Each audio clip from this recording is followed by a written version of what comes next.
The challenge of interdisciplinarity, difficulties and achievements. What interdisciplinarity is not. For some 30 years, interdisciplinarity has become very fashionable, especially in the world of teaching, since many saw in it the remedy to overcome the crisis of motivation that affected the students.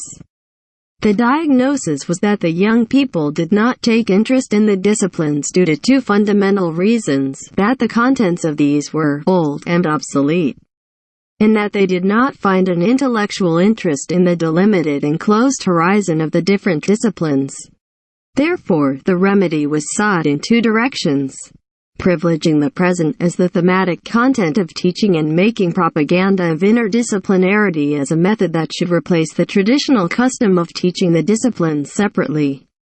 Both solutions failed. The present can sometimes arouse a real interest, provided that it affects a genuinely serious and stimulating problem. If not, the current situation only manages to awaken a superficial and ephemeral curiosity.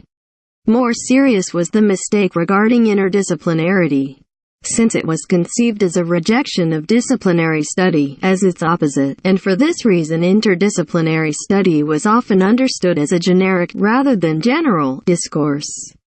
In that it was avoided to delve into notions that would have required a serious and sometimes laborious knowledge of specific disciplinary contents.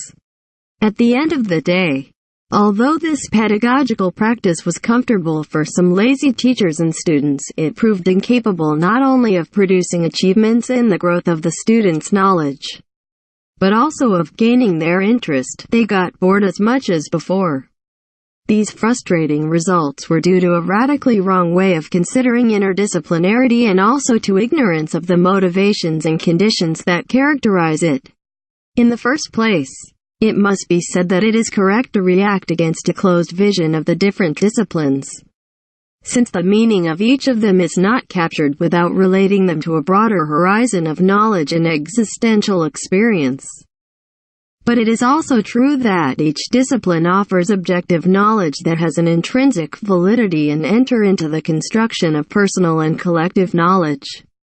Therefore, we must reject the conception that interdisciplinarity is antithetical or in opposition to disciplinary knowledge. There is no true interdisciplinarity without disciplines. However, this does not mean that in order to carry out interdisciplinarity it is enough to put in contact the discourses of different disciplines, but rather to reach something like a common discourse. And this is very difficult. How many times consulting the conference proceedings that intend to be interdisciplinary we realize that each paper develops its private discourse, using its technical language and its criteria of validity, without being able to dialogue with others. Faced with these sequences of cadres purely placed side by side, often happens that we understand almost nothing of many of them and, anyway, that we feel disoriented rather than enriched.